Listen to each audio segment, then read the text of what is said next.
Some guys are super obsessed with lowering their estrogen. In this video, what I'm going to do is take a look at how we as men can lower our estrogen levels, but I'll also explain why lowering estrogen is potentially dangerous and also explore some of the most important benefits associated with having adequate estrogen levels in men.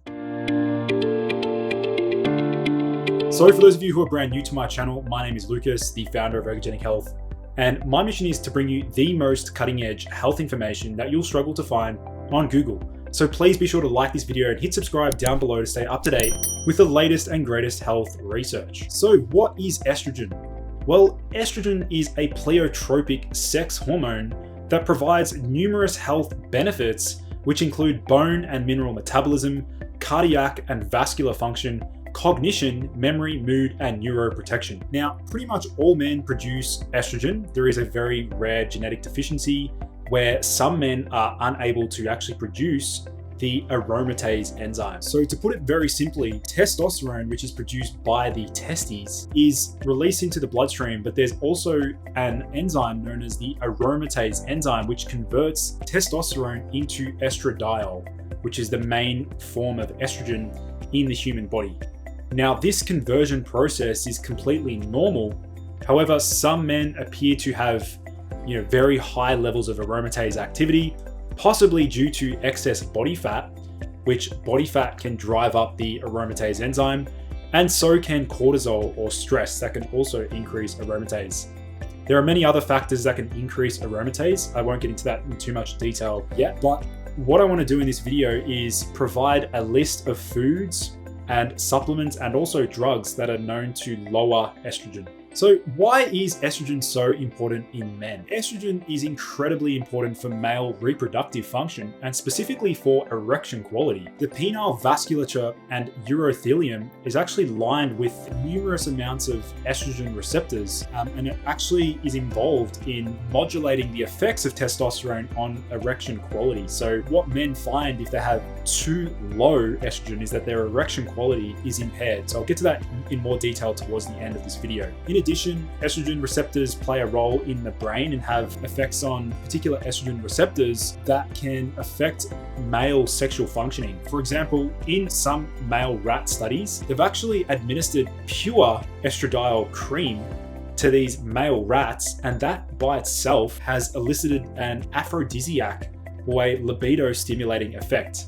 So clearly, estradiol does appear to mediate, some of the beneficial effects of sexual functioning and also improving libido in the brain. We can see that estrogen can play a role in affecting sperm development and sperm production. So that's clearly an important effect for men's fertility. So this first study I want to outline was titled "Estradiol Improves Arterial Endothelial Function in Healthy Men Receiving Testosterone." So we're seeing that estradiol by itself and or in combination with testosterone, which is what we see in a normal human male physiology, is that estradiol can improve endothelial function in healthy men. So endothelial function is incredibly important for improving the pumps in the gym. So actually creating and supporting nitric oxide flow. Good endothelial function requires high amounts of nitric oxide, and also we know that good endothelial function can help to improve the cardiovascular system. This next study was titled "The Anxiolytic and Antidepressant-like Effects of Testosterone and Estrogen in Gonadectomized Male Rats." So we can see here that estrogen is also exerting an anxiolytic and antidepressant effect, just like testosterone. And we know about the benefits associated with testosterone, how that affects dopamine. Estrogen also appears to have an anxiolytic and or antidepressant effect. Now, also worth noting is that aromatase inhibition can actually decrease insulin sensitivity. So this is really important to note that for some men that decide to use very hardcore, heavy-hitting aromatase inhibitors, which I'll cover shortly, these appear to actually decrease insulin sensitivity. So a study conducted at a clinical research facility tested 17 healthy men with ages between 18 and 50 years. This was a double-blind controlled study. Each participant received a anastrozole, an aromatase inhibitor or placebo drug for 6 weeks. The study concluded that inhibiting aromatase can lead to poor insulin sensitivity, particularly when it comes to peripheral glucose disposal. So here are my list of estrogen lowering foods. These are foods that I would try to include into my diet if I was suffering from, high estrogen, or I deliberately wanted to lower my estrogen levels through just the use of food, specific foods. So number one we're looking is oysters. Now, oysters being very rich in zinc. Zinc is a known aromatase inhibitor and also a prolactin inhibitor. So oysters would be considered probably my number one anti-estrogenic food. And that's, you don't even need many oysters. We're looking at maybe 3 to 4 oysters per serve. The next ones on my list is white button mushrooms. And this is something that I personally utilize quite a lot in my own regime and my own nutrition, because these white button mushrooms are very rich in beta-glucans, and beta-glucans are also known to inhibit and reduce aromatase enzyme activity. So, maybe a quarter of a cup to 1 cup or half a cup of white button mushrooms 3 to 4 times a week is a good protocol just in general to keep maybe aromatase enzyme in check just through the use of foods. In addition, broccoli being rich in DIM and luteolin can actually help to enhance estrogen clearance. So broccoli is considered a pretty potent anti-estrogenic food. However, you will see some men using very high dose DIM supplements. I am not a fan of DIM in high doses. At very high doses, it can actually block the androgen receptor, which we do not want to do. Next on the list, we have oranges. Now, oranges are a great source of calcium D-glucarate, or CDG. Calcium D-glucarate can help the liver to clear out excess estrogen, and also inhibits beta-glucuronidase, which can affect estrogen metabolism in the gut. And it's also rich in hesperidin and naringenin, which are both known to decrease the aromatase enzyme. Interestingly, pomegranates, either pomegranate juice or actually chewing and consuming the actual fruit, inhibits the binding of estradiol to the estrogen receptors and directly binds to the estrogen receptor itself to down-regulate the transcription of the estrogen responsive reporter gene. So pomegranates do also appear to possess anti-estrogenic-like effects. And lucky last is honey. Honey being rich in chrysin.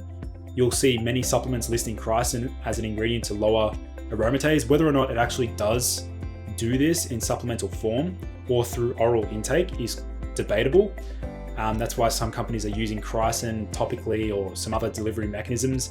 But honey being rich in so many other flavonoids, including chrysin and luteolin, small amounts of apigenin, is also considered an anti-estrogenic food as well. When it comes to lowering estrogen through the use of supplements, this is my go-to list. So looking at calcium D-glucarate between 500 milligrams to 1,000 milligrams, zinc, we're looking at about 25 milligrams to 50 milligrams, vitamin E, we're looking at about 500 IU to 1,000 IU, vitamin D, we're looking at about 5,000 IU.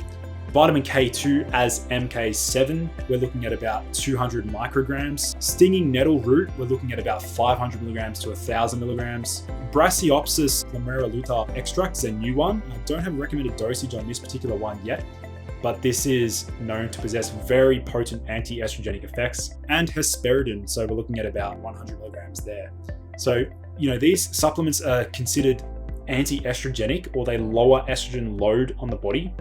Now, whether or not you need these is based on your blood work, so please ensure you get your blood work done and also monitor your symptoms, because for some guys, by deliberately lowering estrogen, for example, I went on a mission to deliberately lower my estrogen as low as I could. And when I did that, I felt like absolute garbage. I felt really crappy. So just be careful when you're trying to manipulate your hormones. Now, here's a non-exhaustive list of estrogen lowering drugs. We have Nolvadex, which is a SERM, Clomid, which is a SERM. We also have teremethine, which teremethine citrate is also a SERM, raloxifene, Armidex or anastrozole, Aromacin. Also methylene blue, nicotine, and aspirin. Some people don't know this, but methylene blue, nicotine, and aspirin can also lower estrogen in the body. So before you go crazy and start deciding to lower your estrogen, I want to outline some of the effects of low estrogen. So number one is sexual dysfunction, so a lack of interest in sex or diminished sex drive. It can affect the ability to get an erection, so it can affect erectile quality. It can cause brain fog and mood instability. Low estrogen can also cause a loss of bone mineral density. We can get visceral fat deposition, cracking and popping joints, and also insomnia. So again, we need to be careful when we're deliberately lowering estrogen. Unless we're using super high dose TRT or some other anabolic agents that massively increased estrogen, where we need to modulate it slightly through the use of some of these drugs and supplements and foods, then yes, maybe these things hold merit. But I just really want to illustrate that estrogen is not, it's not considered just the female hormone. We need men to understand that we as men need estrogen to feel good. We do not want to be cutting estrogen super low, dropping estrogen to the floor. This is not going to result in a man feeling good. Here are some of the excess estrogen signs and symptoms though. I want to sort of emphasize these as well. Some guys notice moodiness. They feel more emotional or empathetic when they have too much estrogen. They have slight nipple swelling and or gynecomastia formation. They have water retention and enlarged prostate or erectile issues. So again, some men are very sensitive to having high levels of estrogen, and so they need to leverage some of these powerful drugs, perhaps even just some of the foods and or supplements. So again, there is no one size fits all, particularly when it comes to hormones.